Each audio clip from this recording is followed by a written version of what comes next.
भगिनी, आज बांगलादेशमध्ये हिंदूंवर जो अत्याचार होतोय तो अत्याचार मागच्या अनेक दिवसांपासून, मागच्या अनेक महिन्यांपासून, जवळपास वर्षभरापासून सुरू आहे. त्याचा निषेध करण्यासाठी हिंदू समाज एकवटला पाहिजे. त्या कारणासाठी आपण आज इकडे सगळे जमलेलो आहोत. तिकडे जो अत्याचार होतोय हिंदूंवर, हे आपल्याला सांगून देखील खरं वाटणार नाही. आपण सोशल मीडियावर जे काय बघतोय त्याच्या खूप पलीकडे जाऊन तिकडे अत्याचार आपल्या माता भगिनींवर होतोय, आपल्या बंधूंवर होतोय. त्याचा निषेध करण्यासाठी आपण सगळे इकडे जमलेलो आहोत. फक्त निषेध करून होणार नाही, आणि म्हणून आजची सभा आणि आज जे काय मनोगत होईल ते मनामध्ये घेऊन आपल्याला सतर्क राहायचं आहे. कारण का बांगलादेशमध्ये घडलं ते आपल्या देशामध्ये कधीच घडणार नाही असं समजू नका. हीच समज ब्रिटिशरांची होती. आज ब्रिटनमध्ये मोठ्या प्रमाणामध्ये ब्रिटिशरांना घरातून बाहेर काढून मारलं जात आहे. त्यांच्या माता भगिनींच्या आबरू लुटल्या जात आहेत. बांगलादेशचा प्रकार याचा जेवढा निषेध करावा तेवढा आहेच, पण ही एक वृत्ती आहे, एवढं लक्षात ठेवा. ही वृत्ती आपल्याला कुठेतरी संपवायची. आपण जर हिंदू म्हणून नाही एकवटलो तर येणारं संकट हे आपल्याला लक्षात देखील येणार नाही. आज एवढा मोठा मोर्चा आपण काढला. मी प्रथमच सगळ्या आपल्या हिंदू संघटनांचा मनापासून आभार व्यक्त करतो. त्यांनी हिंदू समाजाला जागवण्यासाठी आजचं जे नियोजन केलं ते अतिशय उत्तम नियोजन आमच्या हिंदू संघटनांनी केलं. मी त्यांचा मनापासून आभार व्यक्त करतो. हे सांगत असताना आपण सगळे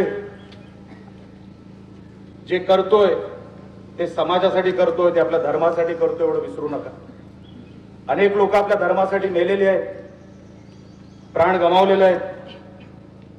कशासाठी? आज तुम्ही आम्ही जे भारत देश म्हणतो ना, जे हिंदुस्थान म्हणतो, किती लोकांनी त्याच्यासाठी या भगव्या टोप्या घालून, हे भगवे झेंडे घेऊन खांद्यावर आपल्या या धर्मासाठी बलिदान दिलंय, हे अनेक तरुणांना माहित देखील नसेल. आपण गाफील राहू नका. तिकडे बांगलादेशचा निषेध करत असताना आपण इथे गाफील राहू नका. तुम्हाला काय वाटतंय, बांगलादेश मधले कोण इकडे नाहीयेत?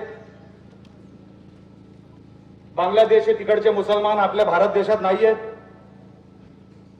ते इथेच जगतायत, ते इथेच खात आहेत, त्यांची पोरं इथेच शिकतायत, ते इकडेच नोकऱ्या करतायत. आता तुम्ही मला सांगा, हे असे आपल्याकडे राहून आपल्या देशाच्या विरोधात हे जर जाणार असतील तर अशा देशद्रोही लांड्यांना आपल्या या देशामध्ये राहण्याचा अधिकार आहे का नाही, हे एकदा तुम्ही सांगून टाका. हे कधीपर्यंत आपण सहन करणार आहोत?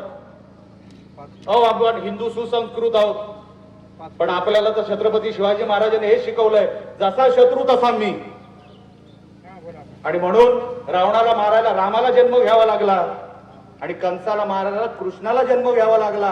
तर जसा माझा शत्रू आहे ना, तसाच आपल्या हिंदू समाजाला राहावं लागेल. आणि जर नाही राहिला तर काही इकडचा शिल्लक राहणार नाही. ते लोक रोज येत आहेत आपल्याकडे, ट्रेन भरून भरून येत आहेत, कुठल्या कुठल्या नेपाळच्या मार्गातून येत आहेत. आपण गाफील आहोत.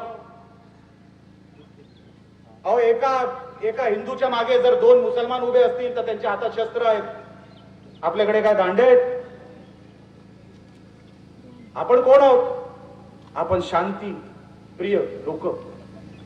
ह्याचा अर्थच मला अजूनपर्यंत कळला नाही. समोर जर कोण अंगावर आला तर त्याला काय अगरबत्ती द्यायची? आता त्याला काहीतरी घडवायचंय म्हणून तो या देशात आलाय. बघा त्या लंडनची परिस्थिती, बघा अनेक देशांची परिस्थिती, जिथे मुसलमान सर्वात जास्त आहेत, आज काय झालं त्या देशांचं? त्यांना त्यांचा कॅलिफेट बसवायचा आहे. तो कॅलिफेट बसवण्यासाठी ही सगळी धडपड आहे. अख्ख्या जगावर त्यांना त्यांचं जे काय धर्म आहे ना तो बसवायचा आहे. अख्ख्या जगावर आपण देश कुठे घेऊन बसलोय? एक बांगलादेश कुठे घेऊन बसलोय, एक लंडन आणि एक ब्रिटन कुठे घेऊन बसलोय? अख्ख्या जगावर त्यांना धर्म बसवायचा आहे. आणि तुम्ही आणि आम्ही फक्त देशावर आपली गल्ली सांभाळू शकत नाही, ते जगावर राज्य करण्याचा विचार करताय. आपण कुठे आहोत? अहो, चारी बाजूनी घेरलं हिंदू समाजाला. एका मोर्चाने हे सगळं संपणार नाही.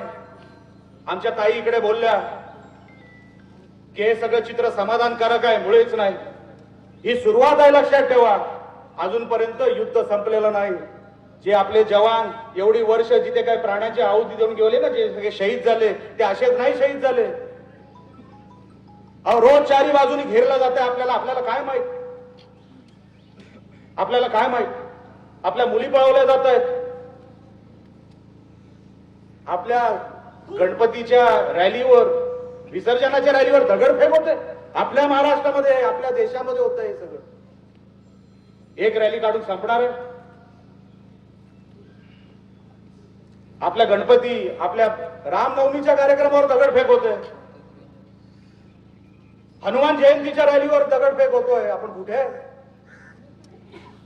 बांगलादेश मधला हिंदू वाचवायचा ना, तो वाचू आपण. नरेंद्र मोदी साहेब आहेत त्याच्यासाठी. पण आपल्या या देशाची वाचवायची जबाबदारी पण आपल्या सगळ्यांवर आहे. गाफील राहू नका असे. अहो, बांगलादेशला आडवा करायला ना आपल्या मोदी साहेबांना 2 दिवस लागणार नाही. 48 तासामध्ये बांगलादेश आडवं करू.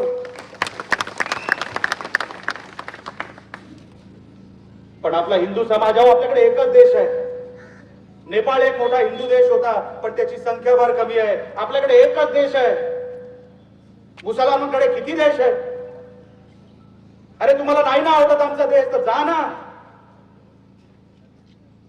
हे भगवे बघून त्रास होतो ना तुम्हाला, तर हकलून जा. कशाला आहे तिथे? मग आम्ही जर काय बोलायला गेलो ते मग मायनॉरिटी आहे ना. मग केरळामध्ये पण आमचा हिंदू मायनॉरिटी आहे, तो कसा जगतो? अनेक राज्यांमध्ये आज आपल्या देशामध्ये हिंदू मायनॉरिटी आहे, तो कसा जगतो? आपण हे फक्त सहन करायचं कारण का आपण संख्येने जास्त आहोत, ही आपली चूक आहे. हो, माझ्याकडे एकच देश आहे, मी हिंदू म्हणून जगू शकतो, तो माझा एकच देश, त्याला हिंदुस्थान म्हणतात. आपण जिथे उभा आहोत तिथे. बाजूला पाकिस्तान आहे, एका बाजूला बांगलादेश आहे. काय घाणेरडे प्रकार झाले हो. त्या बांगलादेशच्या त्या मुसलमानाने स्वतःच्या पंतप्रधानांबद्दल जे काही केलं ना, माणुसकी असलेली माणसं नाही करू शकत. अहो, ते त्यांचेच झाले नाही तर आपले कधी होणार आहेत? बघा, जिथे जिथे जे काय चाललंय अख्ख्या जगामध्ये, जिथे जिथे मुसलमानांनी पाय ठेवला त्यांनी गर्दी जमवली, त्यांनी एका बाजूने एका देशाला घेरलं, ती तिकडच्या माणसाला आणि तिकडच्या देशाला अस्वस्थ केलं. ही परिस्थिती आपल्यावर आपण आणणार आहोत. उद्या आपल्या माता भगिनी जर रस्त्यावरून चालत असतील तर आपण काय विचार करायचा? नाही, कोणतरी यांना पळून नेईल, कारण का ते संख्येने वाढतायत. आपली लहान लहान मुलं जेव्हा शाळेत जातील, अहो, आपण आज मंदिरांवर, आमच्या गणपतीच्या रॅलीवर, आमच्या हनुमान जयंतीच्या रॅलीवर दगड खातोय. आपण कुठल्या बांगलादेशच्या वार्ता करतोय? आपल्या हनुमान जयंतीच्या रॅलीवर जर दगडफेक होत असेल आणि आपण फक्त भाषण ऐकून इकडे घरी जाणार असाल तर कशाला पाहिजे हे व्यासपीठ? हे भगवे झेंडे बघा, दिसायला कसे बरे वाटतात, पण ते फक्त हातामध्ये नसायला पाहिजे, ते रक्तात भगवे असले पाहिजे, तर त्या भगव्याचा फायदा आहे. असेल आमचे विचार तिखट. स्वर्गीय बाळासाहेब ठाकरेंना ऐकत ऐकत मोठे झालेलो आहोत. जर आज नाही आपण करू शकलो तर आपल्या पिढीला पुढे आपण काय उत्तर देणार आहोत? काय सांगणार आहोत आपण? की आपण एक बांगलादेशच्या हिंदूंसाठी रॅली केली, त्याच्यानंतर सगळं विसरलो. व आमचा नितेश राणे बघा, जेव्हा जेव्हा पक्ष त्याला हात देतो, देतला नाही तरी जेव्हा जेव्हा हिंदू समाज त्याला हात देतो, सगळं काय सोडून तो तिकडे त्या भागामध्ये पोहोचतो. तो दिवस बघत नाही, रात्र बघत नाही. गायींची गोहत्या होते, आमच्या रत्नागिरीमध्ये गोहत्या झाली. अहो बिचाऱ्या वासराचं मुंडकं खाली पडलं आणि आमच्या पोलिसांनी आम्हाला रिपोर्ट दिला की कुत्र्यांनी खाल्लं.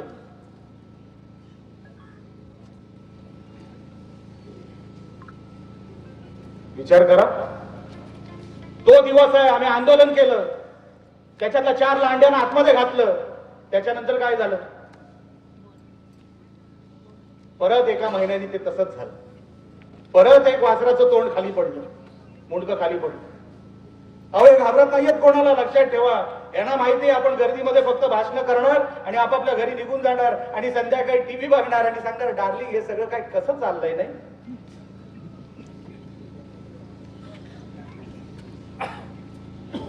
हे कसं चाललं,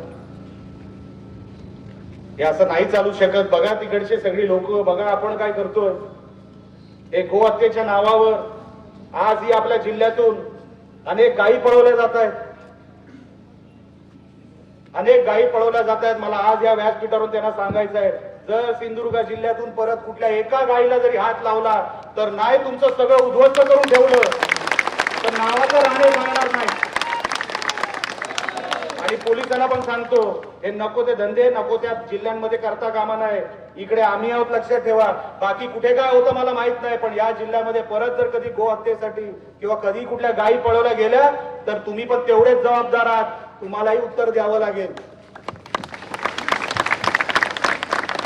हे आता सहन करू नका. बोलण्यासारखं भरपूर काय, पण माझ्यानंतर 2 वक्ते अजून बोलणार आहेत, कदाचित 3 वक्ते असतील. मी आपल्याला हात जोडून विनंती करतो की आज जसे जमलात, उन्हाची पर्वा करू नका.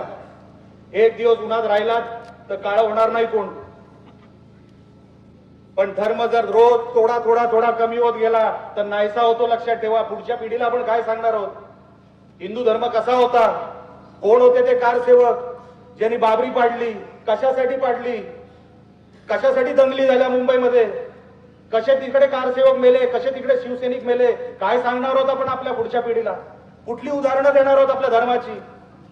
जर धर्माला जिवंत ठेवायचं असेल तर जिवंतपणा तो दाखवावाच लागतो. फक्त मी हिंदू आहे, अरे तू हिंदू असला तर काय होलं, तुझा हिंदूपणा दिसला पाहिजे तर तू हिंदू आहे. असा हिंदू आपल्याला इकडे उभा करायचा आहे. आपण सगळे जंगलात या बांगलादेशच्या या सगळ्या जे काही प्रकार चालू आहेत, हिंदूंच्या वर अत्याचार जे चालू आहेत ते लवकरात लवकर थांबवावे.